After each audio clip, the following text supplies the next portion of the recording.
Greetings and salutations. Welcome to Fireside Tales with Wolfgang, episode 22.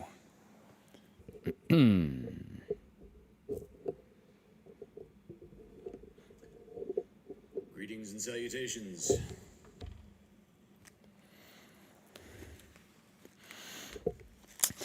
Well, let's see. Who is joining us this evening?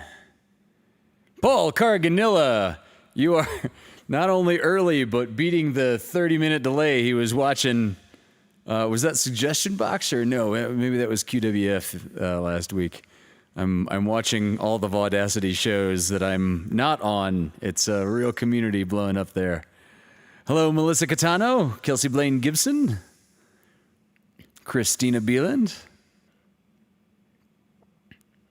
Angelica. Hi, Claire Bear. Emily Thatcher is here, of course, and Dari Mills. And I'm glad to see Dari's kitties, Olive and Ray are, well, at least Olive is watching. I hope Ray is watching too. It's kind of amazing how we get to know each other. These folks, so many of us have never met face to face, and yet we are knowing each other's like furry loves. That is adorable. Congratulations, Emily, on the 21 miles today. I rode about 7 miles myself yesterday, but it was like 38 degrees when I set out and probably about 32 degrees by the time I got back. So 7 miles was kind of the limit of what I had the ambition to do. Hello, Joanne King. Aiden Azumi, haven't seen you in a while. Hi, man. Russell Gary came. All right, I'm so glad, Russ. Listen. I'm glad Russ is here for multiple reasons. One of these is that recently I've been looking at my phone, going through the contacts, and you know, my phone has like a decade worth of contacts or more just from all the iCloud sort of carryovers now. And so I'll just kind of like randomly scroll through and go, I have a good association with this name, and I'll call that person. And 90% of the time they won't pick up, but I'll leave a voicemail. And I had a very wonderful conversation with Russ Gary right before the show tonight. So damn glad you're here, man. Gonzo, hey, Gonzo Rock is gone. So Gonzo and Russ Gary are two first-time joining us this evening. Who else is here joining us for the first time this evening? Seems to be a good night of people jumping in for the first. Oh, and Spencer Coates. Hello, Spencer. Never seen Spencer here before. This how lovely. And it's we're only up to 25 watching right now, and we've got like at least 3 folks joining us for the first time. So yeah, please welcome Gonzo Rock, Spencer Coates, and Russ Gary. Hello, Svetlana.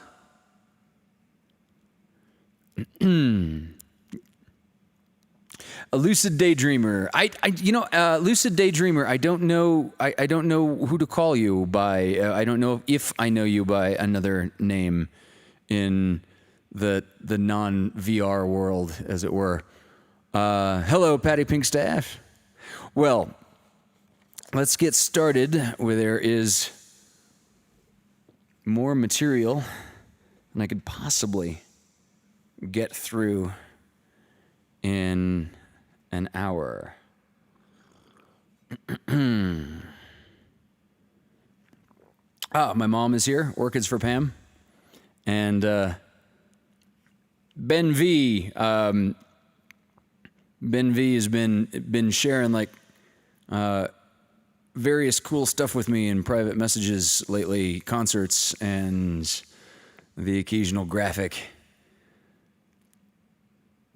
It's been really good getting to know Ben's aesthetic taste in the arts. Lucid's name is Percy. Cool. Thank you. Oh, okay. Either call you either Lucid or Percy. Good to know. Hello, Aaron Powell. Lovely to see you again. Joe Warren, I see, is here.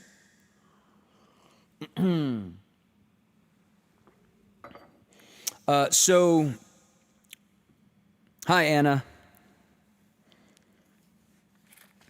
A bunch of folks sent me, in addition to both Google and YouTube sending me notifications to what they know I have tastes for in news, etc. Last Monday night, we talked about City Lights Bookstore for whatever reason of random occurrence. Yeah, Paul, exactly. What's so difficult about keeping a show to an hour when you've got all these personalities burgeoning this whole community in the chat that you just want to chime in for everything for? So one of those things that I chimed in for last week was City Lights Bookstore. However that came up, I just don't remember now. Maybe it was relevant to Jack London in San Francisco and something in those conversations. But on Tuesday morning, we got the tragic news that Lawrence Ferlinghetti died. Now,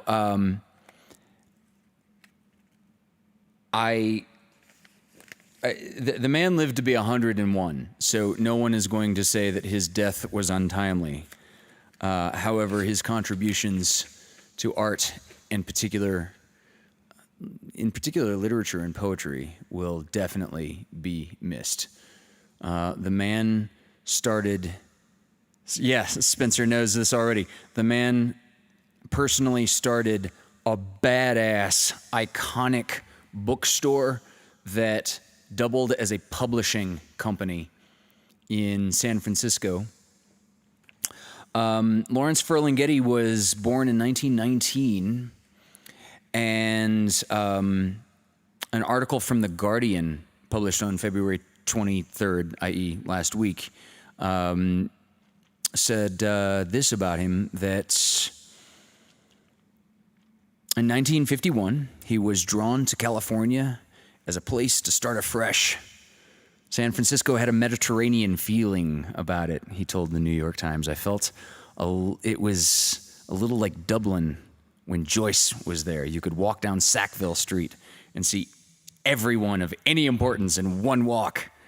In 1953, he co-founded the City Lights Bookshop and Publishing Company with his friend Peter Dean Martin, who left soon after, with the mission to democratize literature and make it accessible to all. We were young and foolish, he told The Guardian in 2019, and we had no money. Oh, man, yeah. Lawrence Ferlinghetti remained active in City Lights until the late 2020s. I must say, on my many visits to City Lights Bookstore, I never met him in person. Ever since my first band tour passing through San Francisco, I always insisted at some point that the tour bus at the very least drop me off in front of City Lights for a couple of hours. But Lawrence Ferlinghetti remained active in City Lights until the late 2020s, chatting with fans and tourists who popped in just to meet the legend. Here's a quote: "When he was still here every day fixing a light bulb or some other little thing, he never refused somebody who wanted to talk to him," said Elaine Katzenberger, the current manager of the shop. He usually looked for some commonality to have a little conversation with them.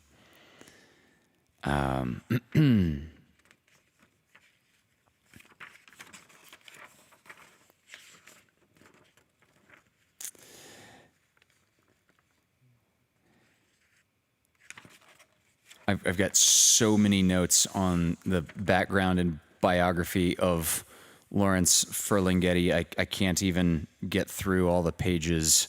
I'd like to. Yeah, no, Paul, I have absolutely no Lawrence Ferlinghetti stories. Yeah, he's, I'd love to say I met him doing blow at the back of John Lee Hooker's bar in San Francisco. Some of those things have happened, but I never met John Lee Hooker there either.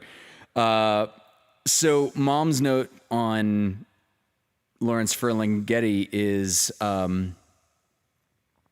specifically regarding A Coney Island of the Mind, which was Lawrence's book that he published in 1958.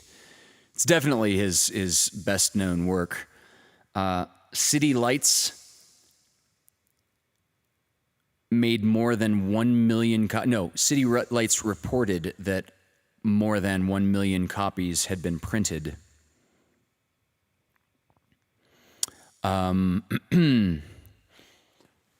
Mom's note was, this book of his poetry contains some of Ferlinghetti's best loved and most often read and most often studied poems.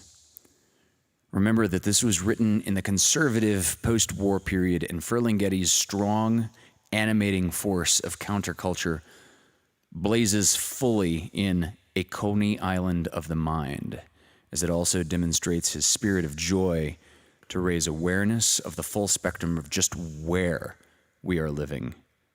Mind, body, and soul.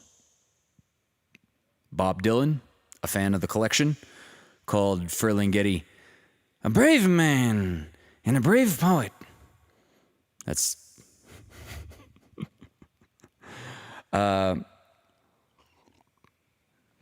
So this first piece tonight... Paul's got notes.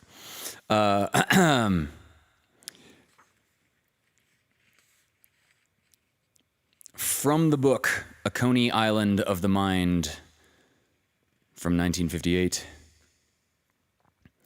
This is The World is a Beautiful Place to be Born Into by Lawrence Ferlinghetti.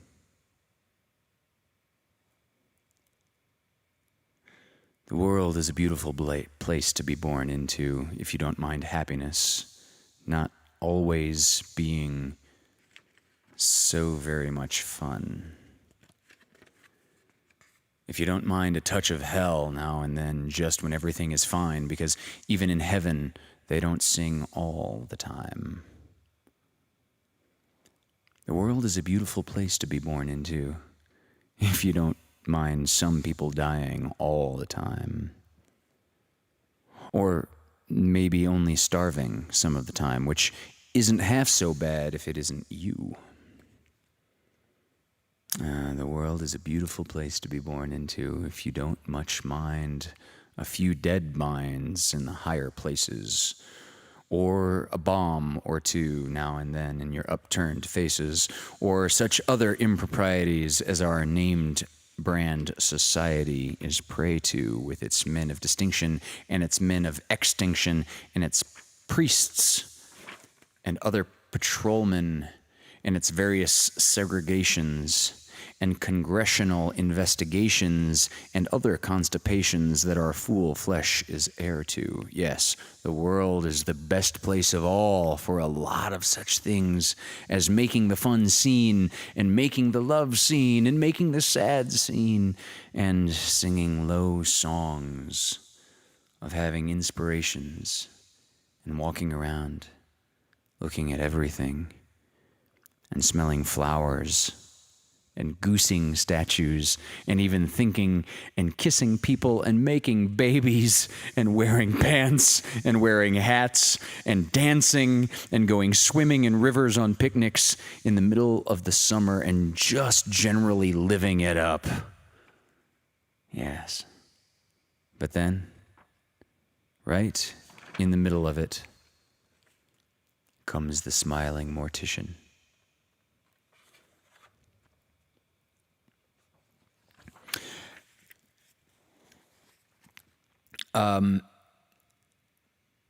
If you'll recall, a couple of weeks ago, I had to show just a quick flash of what it looks like, what the print looks like on paper, as I did with Paul Laurence Dunbar a few weeks ago.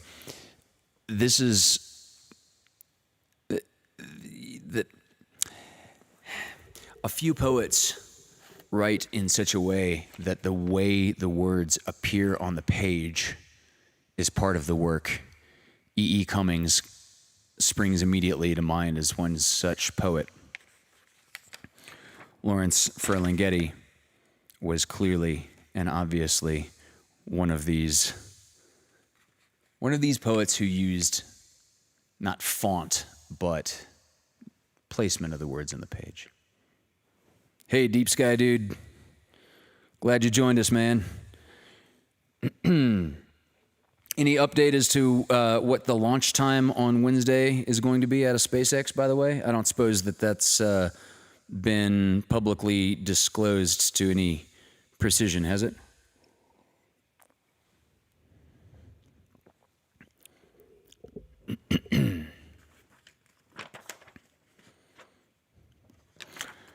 I've got more Lawrence Ferlinghetti than I think we should really rationally take time to do, but I want to do one more before. Man, I want to do like 5 more tonight over the course of the evening, but I want to do one more before the first short story of this evening.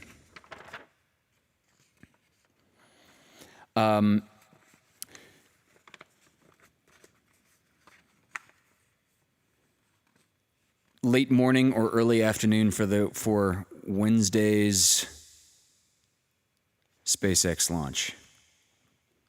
Or Thursday, right?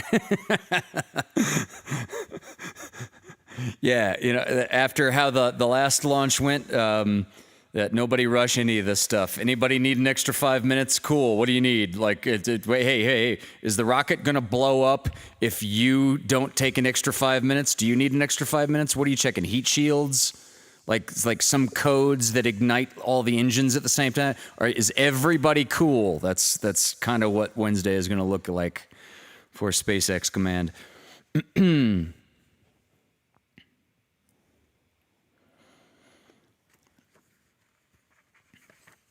I'm suddenly engrossed again in the chat just to make sure that Paul is okay, but he's already had COVID. This time he actually has like a nasty cold. So I'm glad you're taking care of yourself, Paul.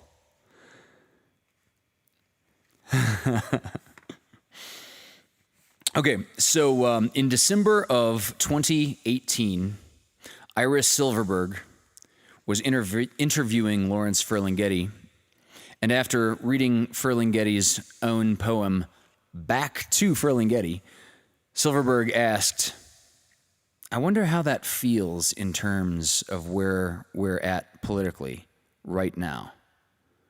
Ferlinghetti replied, it's right on.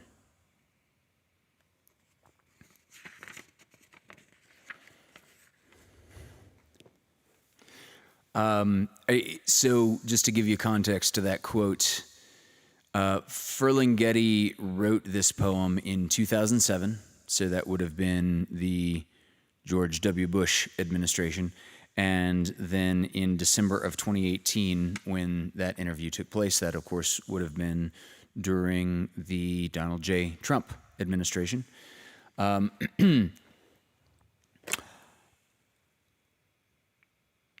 This next poem,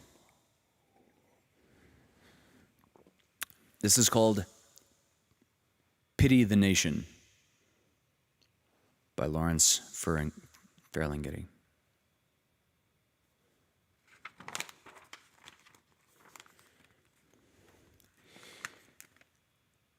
Pity the nation whose people are sheep and whose shepherds mislead them.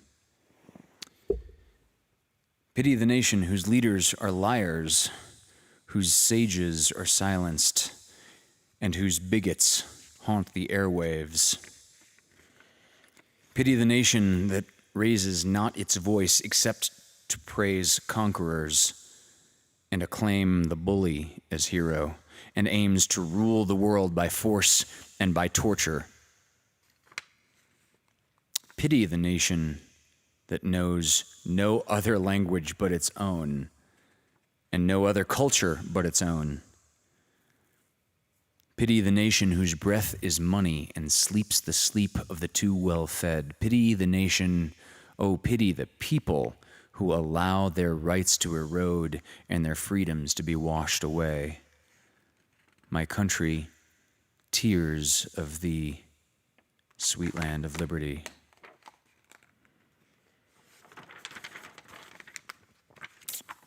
So, the last thing I want is for this show to become a political one, but I'd rather this show, just like the Thursday Night Lovecast, be people's escape from the modern news and the political outrage that happens so often. Wow, Claire Foster just read this poem earlier today. Of course she did.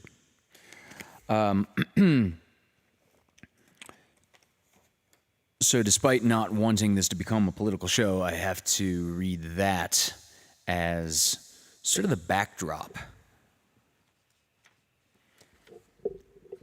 in appreciation of who Lawrence Ferlinghetti was and what he stood for.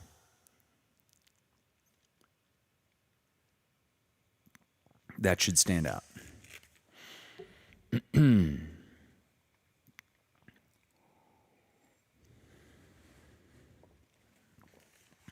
Yeah, he was, Ferlinghetti was a voice of his time that carries over now quite loudly. So, all of that is to prelude tonight's first short story by Susan Glaspell. What you should know about this story before you hear it is that our protagonist, John Morrison, is a politician in his last 60 minutes of office of governor of some undisclosed state. It's significant to the story that you don't know his political leanings. This is just a person in a job that is expiring, and a way of life that is going away for him. This last 60 minutes of his political career is, as you will see, the most important to him personally in all of his political career.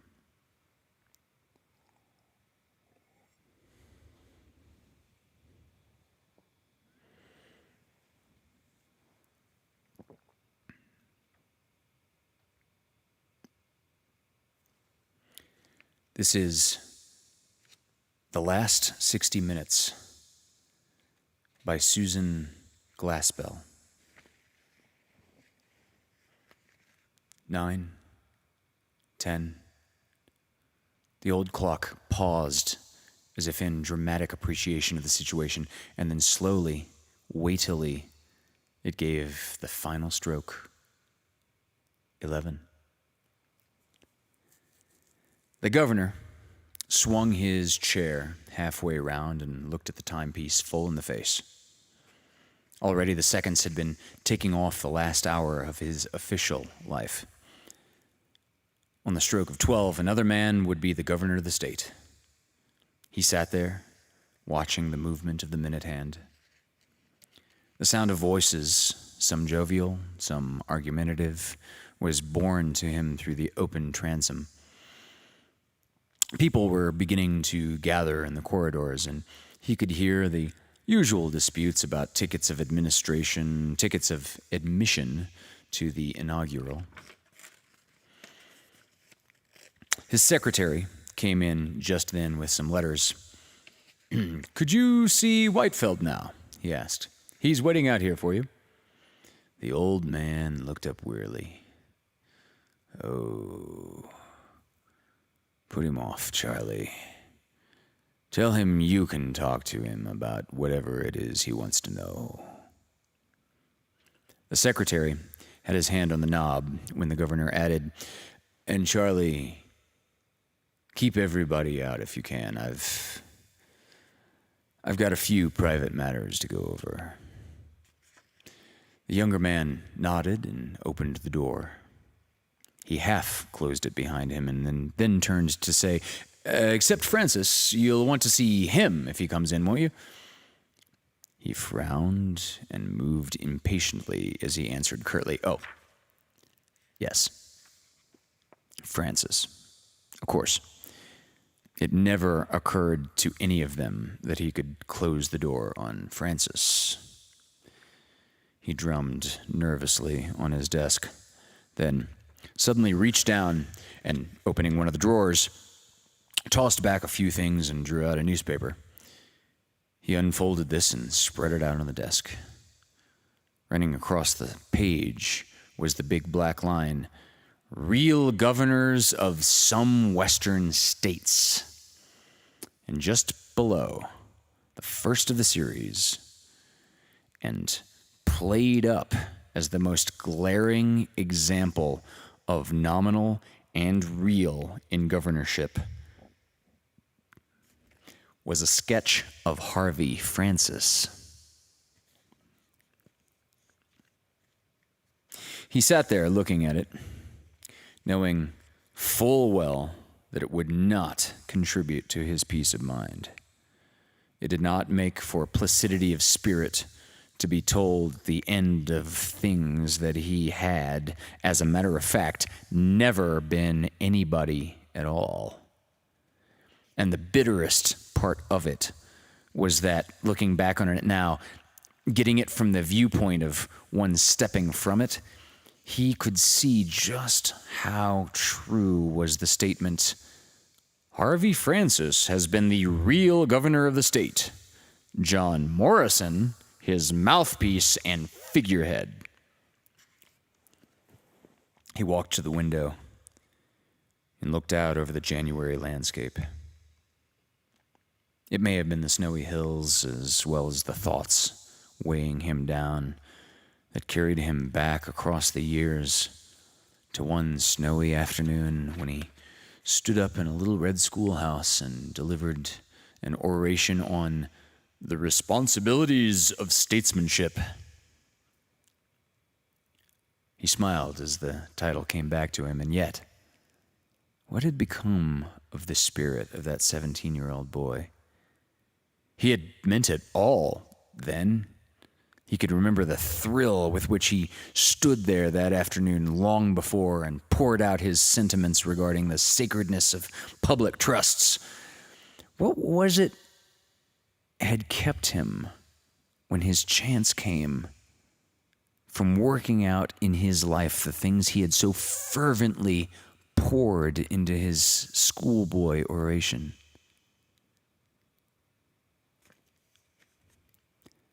Someone was tapping at the door. It was an easy, confident tap. There was a good deal of reflex action in the governor's, "Come in." Indulging in a little meditation? The governor frowned at the way Francis said it, and the latter went on easily.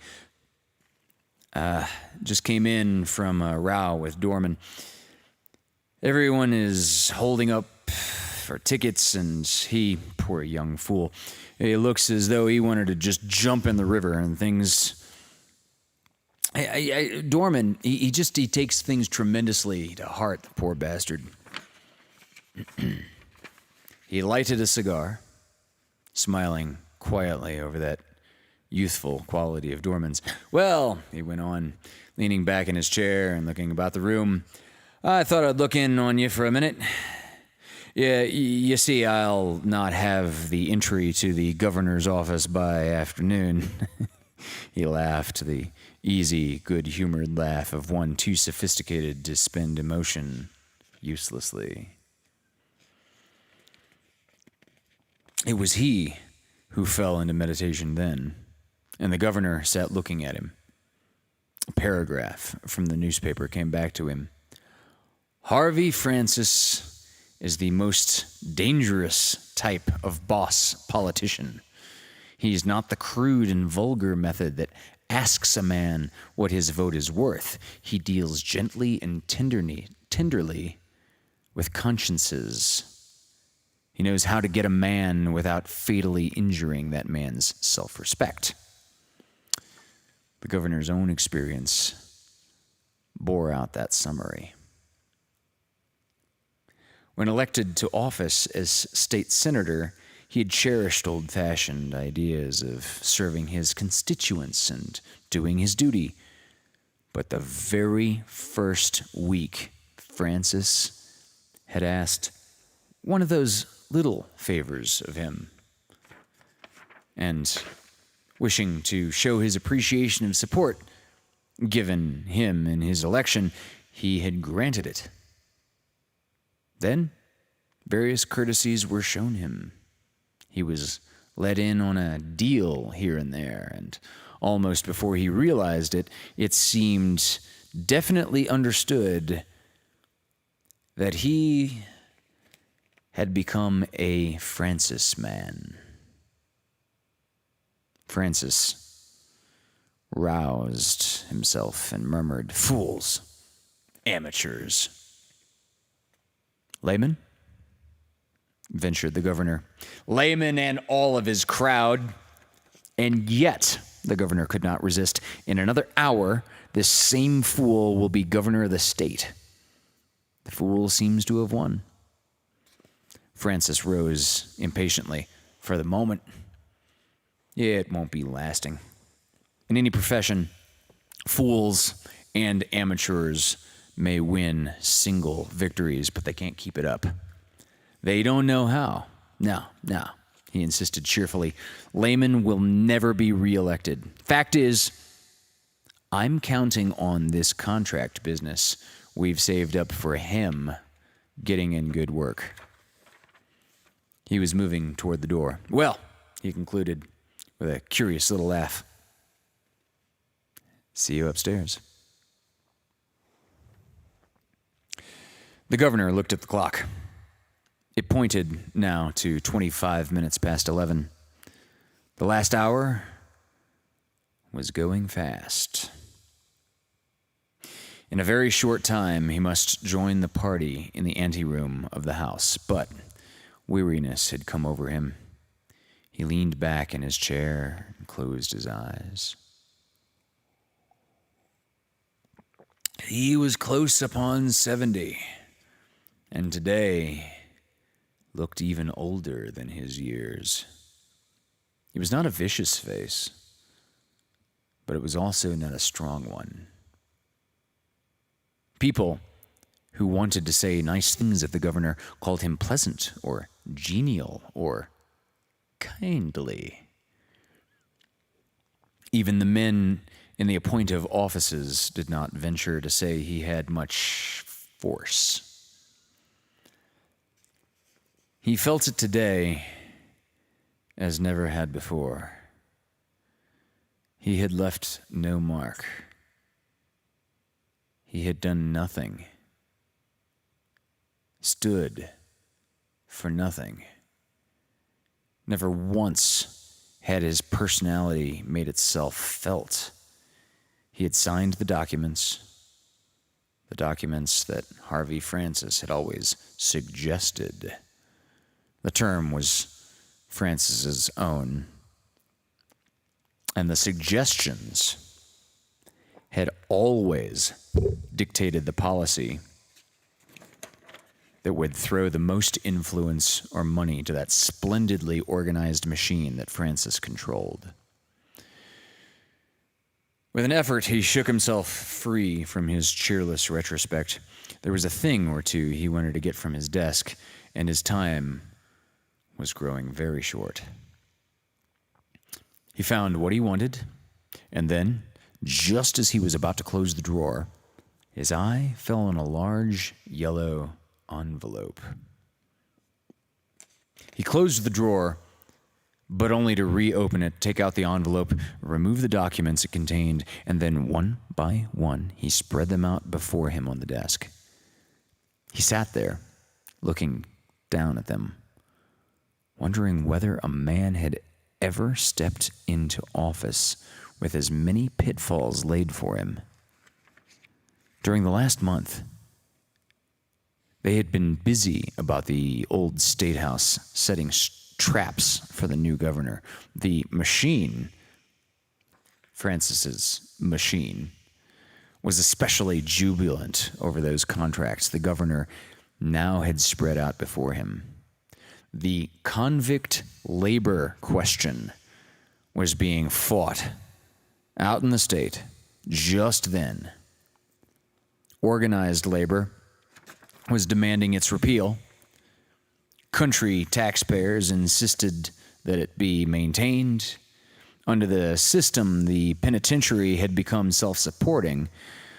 In November, the contracts had come up for renewal, but on the request of Harvey Francis, the matter had been put off from time to time and still remained open. Just the week before, Francis had put it to the governor something like this. Don't sign those contracts. We can give some reason for holding them off and save them for Lyman. Then we can see that the question is agitated, and whatever he does about it is going to prove a bad thing for him. If he doesn't sign, he's bad with the country fellows, the men who elected him. Don't you see?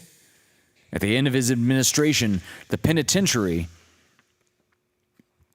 under you, self-sustaining, will have cost them a pretty penny. So we've got him right square, no matter what he does. The clock was close to 20 minutes 12, and he concluded that he would go out and join some of his friends he could hear in the other room. It would never do for him to go upstairs with a long, serious face. He had had his day, and now Layman was about to have his. And if the new governor did better than the old one, then, well, frankly, so much better for the state. As for the contracts, well, Layman surely must understand that there was a good deal of rough sailing on political waters. But it was not easy to leave the room. Walking to the window, he again stood there, looking out across the snow. And once more, he went back now, at the end of things, to that day in the little red schoolhouse which stood out as the beginning. He was called back from that daydreaming by the sight of three men coming up the hill. He smiled faintly in anticipation of the things Francis and the rest of them would say about the new governors arriving on foot. Layman had requested that the inaugural parade be done away with, but one would suppose he would at least dignify the occasion by arriving in a carriage. Francis would see that the opposing papers handled it as a grandstand play in the country constituents. Yellow journalism at its finest. And then, forgetful of Francis and of the approaching ceremony, the old man stood there by the window, watching the young man who was coming up to take his place. How firmly the new governor walked. With what confidence he looked ahead at the State House. The governor, not considering the inconsistency therein, felt a thrill of real pride in thought of the state's possessing a man like that. Standing though he did for the things pitted against him, down in his heart, our protagonist, John Morrison, had all along cherished a strong admiration for that young man who, as district attorney of the state, metropolis had aroused the whole country by his fearlessness and unquestionable sincerity. Many a day, he had sat in that same office, reading what the young district attorney was doing in the city close by. The fight he was making almost single-handed against corruption, how he was striking in the high places fast and hard as in the low, the opposition, threats, and time after time there had been that same secret thrill at the thought of there being a man like that. And when the people of the state, convinced that here was one man who would serve them, began urging the district attorney for chief executive, our protagonist, Governor Morrison, linked with opposing forces, doing all he could to bring about Layman's defeat. Inside, he never lost that secret feeling for the young man who, unbacked by any organization, struck blow after blow at the machine that had so long dominated the state, winning in the end that almost incomprehensible victory. The new governor had passed from sight, and a moment later, his voice came to the ear of the lowly man in the executive office. Some friends had stopped him just outside the governor's door with a laughing, "Here's hoping you'll do as much for us in the new office as you did in the old." And the new governor replied buoyantly, "Oh, but I'm going to do a great deal more."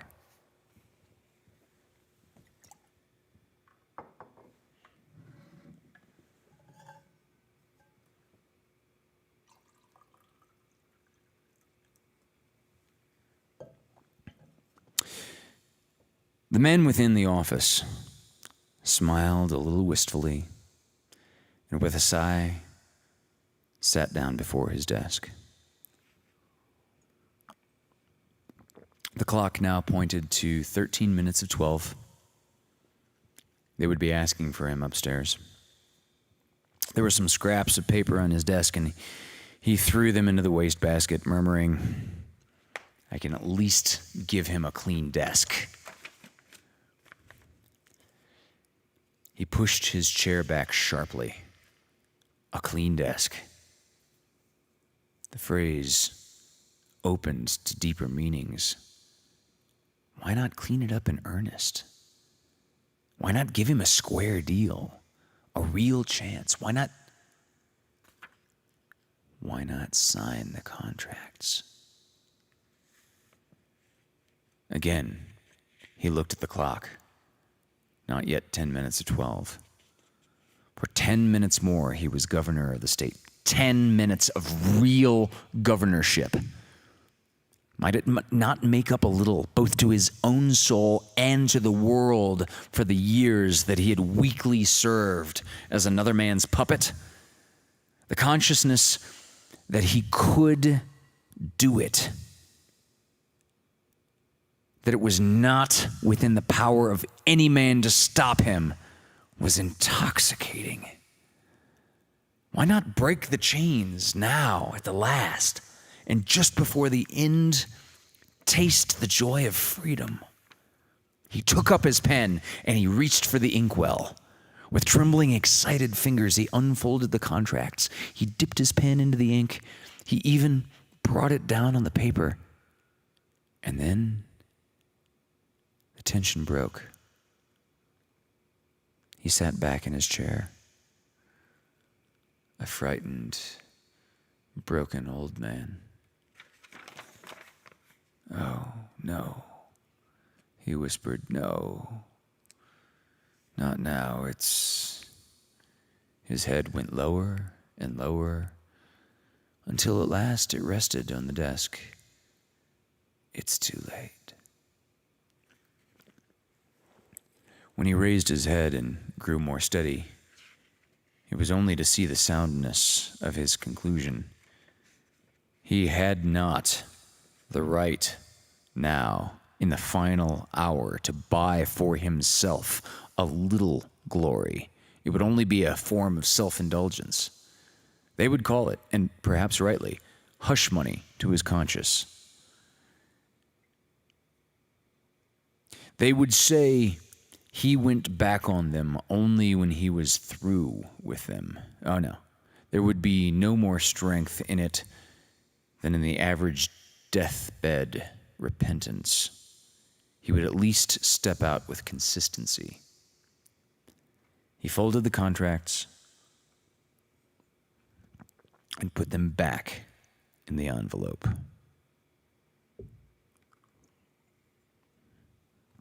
The minute hand now pointed to 7 minutes to 12. Someone was tapping at the door, and the secretary appeared to say they were waiting for him upstairs.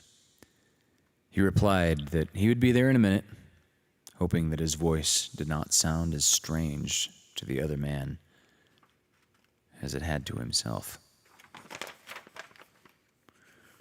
Slowly, he walked to the door leading into the corridor.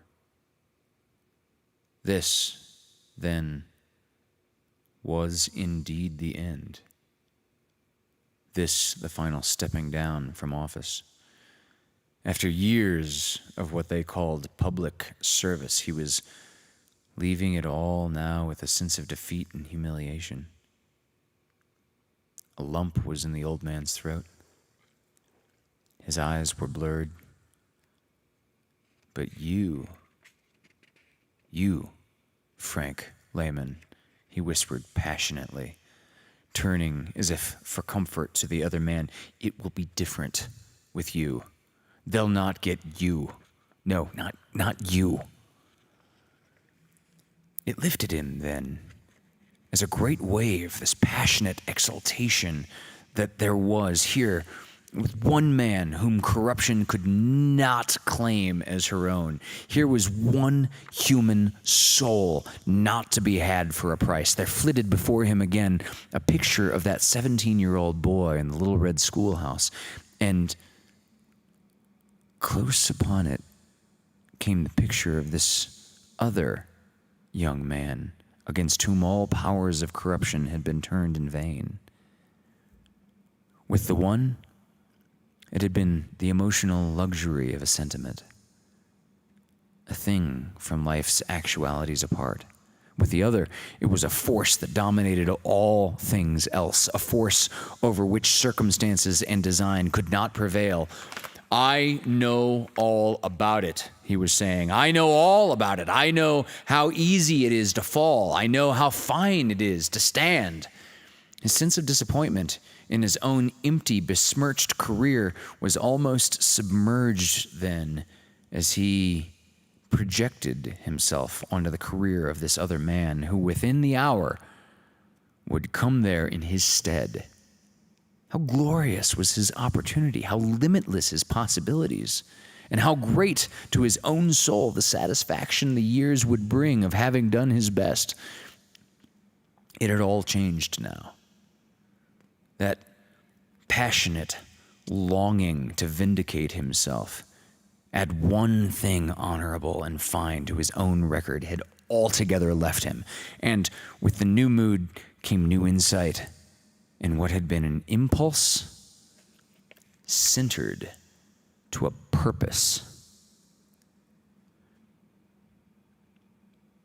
It pointed to 3 minutes to 12 as he walked over to his desk, unfolded the contracts, and one by one affixed his signature.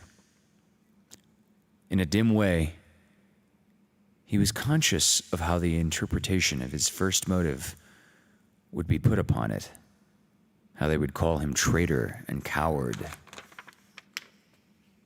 But that mattered little. The very fact that the man for whom he was doing it would never see it as it was brought him no pang. And when he had carefully blotted the paper, affixed the seal, put them away, there was in his heart the clean, sweet joy of a child, because he had been able to do this for a man in whom he believed.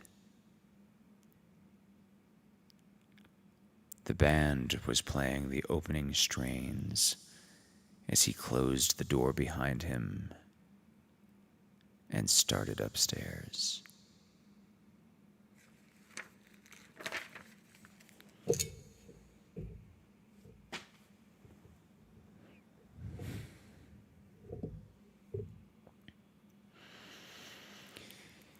So,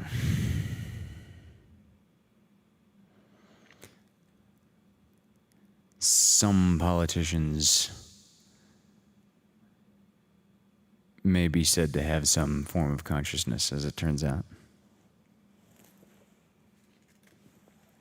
I don't know. I think that's what's really.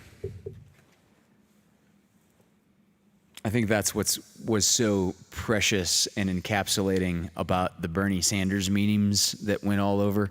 Again, I don't want to get into politics here and whose policies are effective and whose policies aren't, and who is a genuine and who is a disingenuous politician.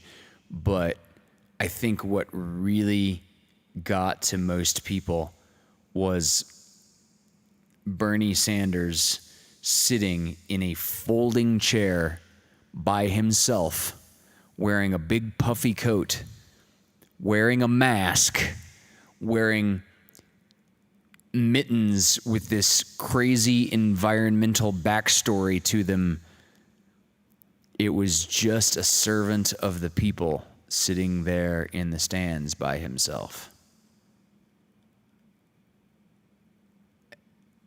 Of course, that would be meme worthy to whatever political party you fall into. So,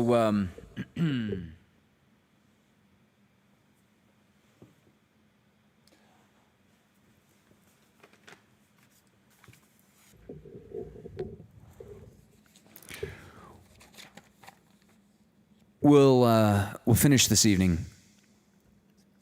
with a few more Lawrence Ferlinghetti poems.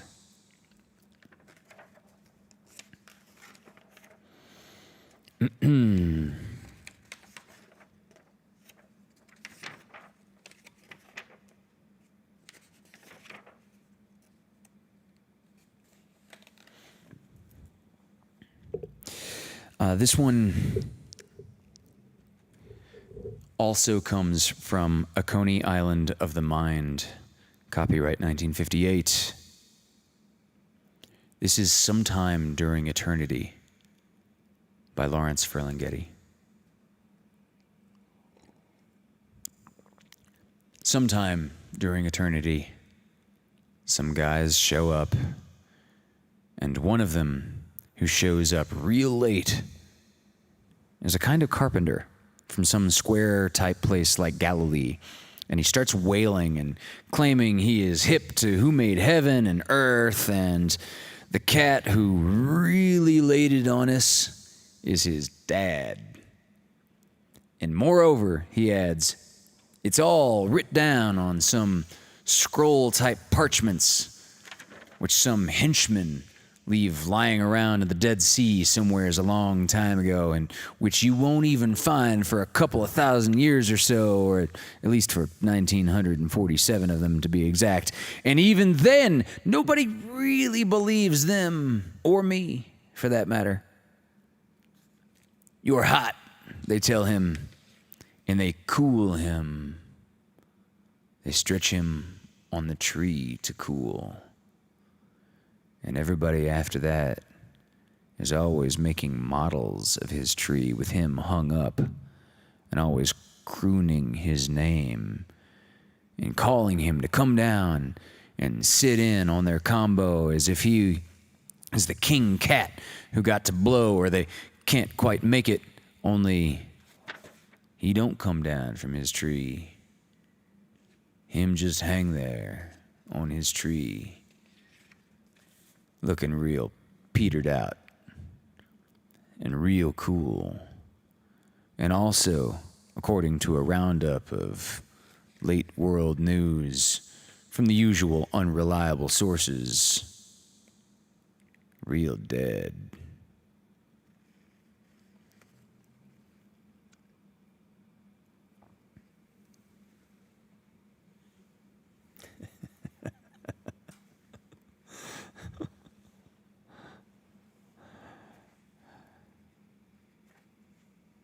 Yeah, well,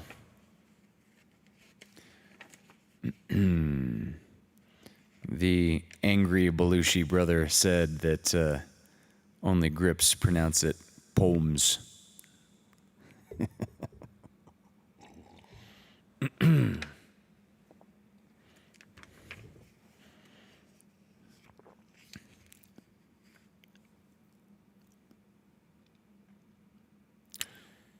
Constantly risking absurdity and death.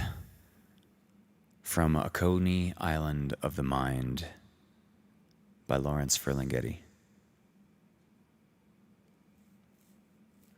Constantly risking absurdity and death wherever he performs, above the heads of his audience, like a poet, like an acrobat, climbs on rhyme to the high wire of his own making and balances on I-beams above a sea of faces, paces his way to the other side of day, performing intrichettes and sleight of foot tricks and other high theatrics, and all without mistaking anything for what it may not be. For he's the super realist who must perforce perceive taught truth before the taking of each stance or step in his supposed advance toward that still higher perch where beauty stands and waits with gravity to start her death-defying leap. And he, a little Charlie Chaplin man who may or may not catch her fair eternal form, spread-eagled in the empty air of existence.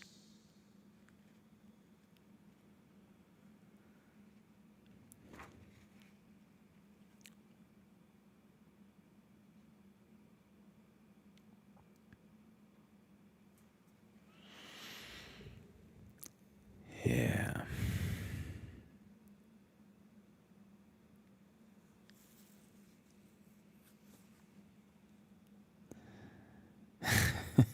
Russell Gary, feel the burn. Yeah. Yeah. Oh, man. Russ, it was so great to talk to you tonight, man.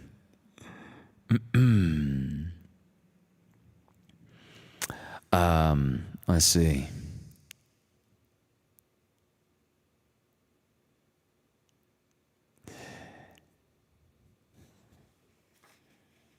Ruth Sanchez said, I was a grip for a minute for the mother hips. Kind of rhymes, and it's literally true.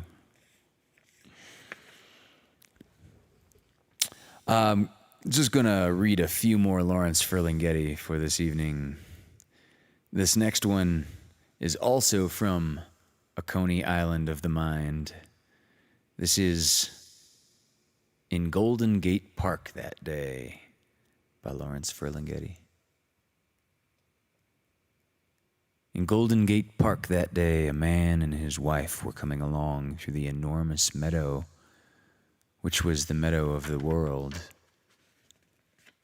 He was wearing green suspenders and carrying an old beat-up flute in one hand, while his wife had a bunch of grapes, which she kept handing out individually to various squirrels as if each were a little joke. And then the two of them came on through the enormous meadow, which was the meadow of the world. And then, at a very still spot where the trees dreamed and seemed to have been waiting through all time for them, they sat down together on the grass without looking at each other and ate oranges without looking at each other, and put the peels in a basket, which they seemed to have brought for that purpose without looking at each other. And then he took his shirt and undershirt off, but kept his hat on sideways, and without saying anything, fell asleep under it. And his wife just sat there, looking at the birds which flew about, calling to each other in the stilly air, as if they were questioning existence or trying to recall something forgotten. But then finally, she too lay down flat and just lay there, looking up at nothing, yet fingering the old flute which nobody played, and finally looking over at him without any particular expression except a certain awful look of terrible depression.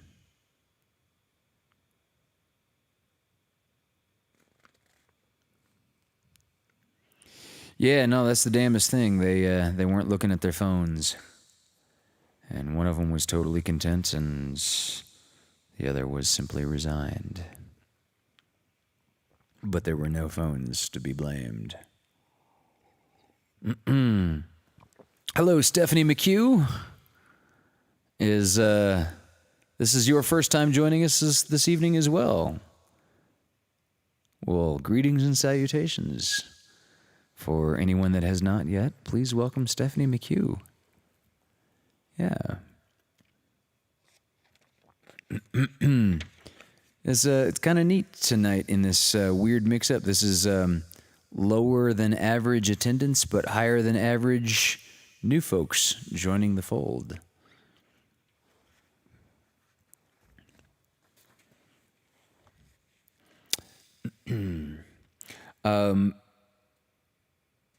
This next one is probably my personal favorite and Wolfgang's least favorite.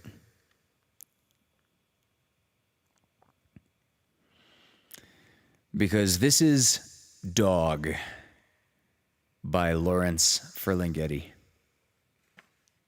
Sorry, buddy. Just going to have to read it anyway. The dog trots freely in the street and sees reality. And the things he sees are bigger than himself. And the things he sees are his reality. Drunks in the doorways, moons on trees. The dog trots freely through the street, and the things he sees are smaller than himself. Fish on newsprint, ants in holes, chickens in Chinatown windows, their heads are a block away. The dog trots freely in the street, and the things he smells smell something like himself. The dog trots freely in the street, past puddles and babies, cats and cigars, pool rooms and policemen. He doesn't hate cops, he merely has no use for them, and he goes past them, and past the dead cows hung up whole in front of the San Francisco meat market. He would rather eat a tender cow than a tough policeman, though either might do. And he goes past the Romeo Ravioli factory and past Coit's Tower and past Congressman Doyle. He's afraid of Coit's Tower, but he's not afraid of Congressman Doyle. Although what he hears is very discouraging, very depressing, very absurd. To a sad young dog like himself, to a serious dog like himself, but he has his own free world to live in, his own fleas to eat. He will not be muzzled. Congressman Doyle is just another fire hydrant to him. The dog trots freely in the street and has his own dog's life to live and to think about and to reflect upon, touching and tasting and testing everything, investigating everything without benefit of perjury, a real realist with a tale to tell and a real tale to tell it, with a real, live, barking, democratic dog engaged in real free enterprise with something to say about ontology, something to say about reality, and how to see it, and how to hear it, with his head cocked sideways at street corners, as if he is just about to have his picture taken for Victor Records, listening for his master's voice and looking like a living question mark into the great gramophone of puzzling existence with its wondrous hollow horn, which always seems just about to spout forth some victorious answer to everything.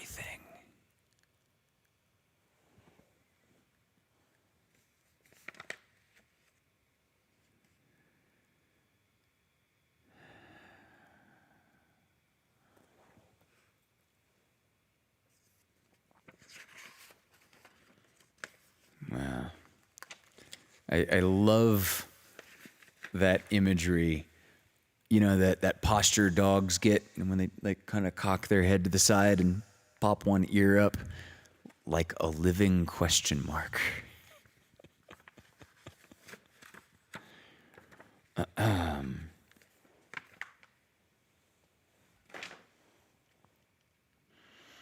Well, this will wrap it up for Fireside Tales with Wolfgang, Volume 22. I want to say welcome again to Gonzo Rock, Russell Gary,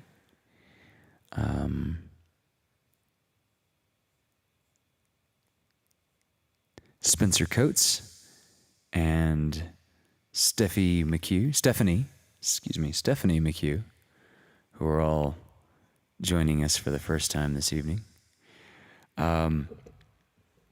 So everyone else here is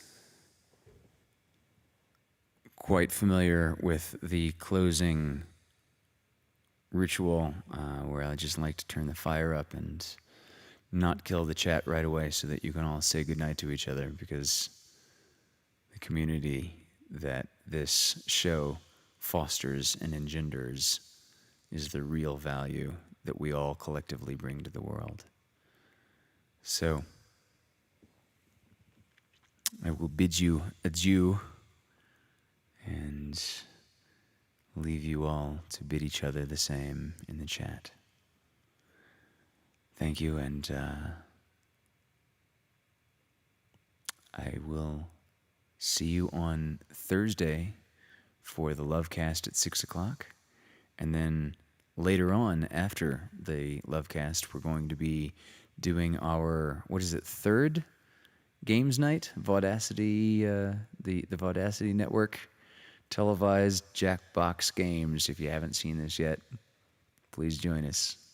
Emily Thatcher will be joining us, and it's a lot of fun. All right. I love you all. I'll see you Thursday.